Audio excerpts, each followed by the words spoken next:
Today, YouTube, I want to talk about rejection in our lives and how it stings. I'll give you an example of a recent rejection that I experienced. And I don't experience a lot of rejection, but I did. I'm no different than anyone else. And it stung. I forgot what it felt like. Long story short, I applied for a job. I thought I was a shoo-in. I could do the job. I have the experience. It's doing the exact same job at Airmen and Family Readiness for a different unit. It's doing it for the reserve side. It's one person running the show. I have 12 years of experience. I have done a lot of program management in that section, so I know I'm a good candidate for that. I interviewed.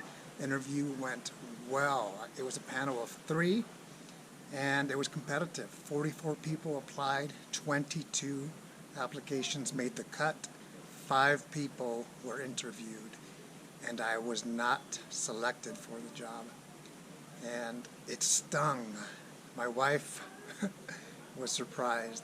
My boss was shocked. And I was like, wow, it just didn't happen.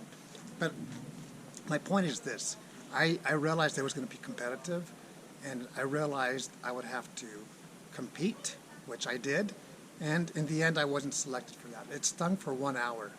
That's just a small example. But what about when you experience rejection in your life, whether it's a relationship, boyfriend, girlfriend, husband, wife, maybe it's a job example similar to mine, maybe it's a different experience, or maybe it's on a big scale of rejection.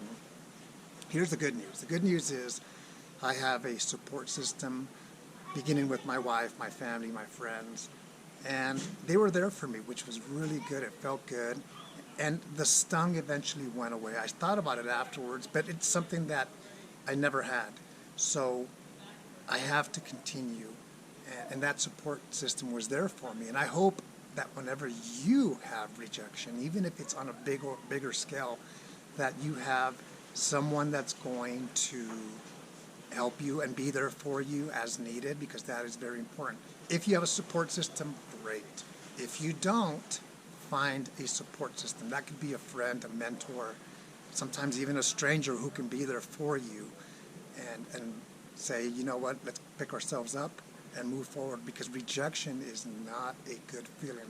The example I shared with you is very, it's not that big of an example compared to what some individuals may be facing with rejection on a bigger scale. But it still stings. So that's how come I want to pass that along to you is, first of all, how are you going to deal with rejection, or how have you dealt with rejection in the past? And what about when it happens in the future? I want you to think about that. Is sometimes there are things that are not meant to be. Sometimes there are things that are out of our control. That's the things that I share, for example, in this example or on this channel, it applies to me as well. It also shares how I think. So, for example, that job, it was never mine. It was a term position. Term meaning it's for 3 years. After that, I have to find something else. And I look at the glass half full in the sense that, okay, I'm good where I am job-wise right now. And here's the other good news is I'm going to have a new job. Since I'm staying currently where I work, I'm going to go back to finances, meaning I have to get my certification to be an accredited financial counselor. I'm excited about going back to finances. And it's kind of like, look at it as the glass half full.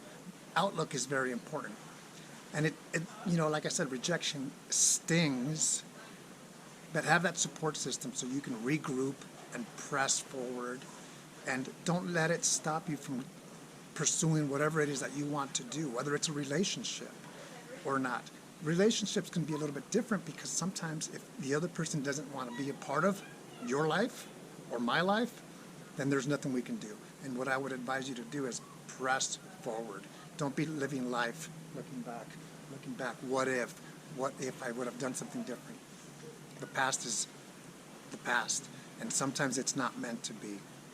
Rejection does sting, will sting, but I hope that myself and yourself can regroup and still make the most out of our time. Currently we're in Aspen. We come here once a year. We're at the St. Moritz Hotel. This is what it looks like. It's a kept secret, best kept secret here in the beautiful town of Aspen. Have a great day.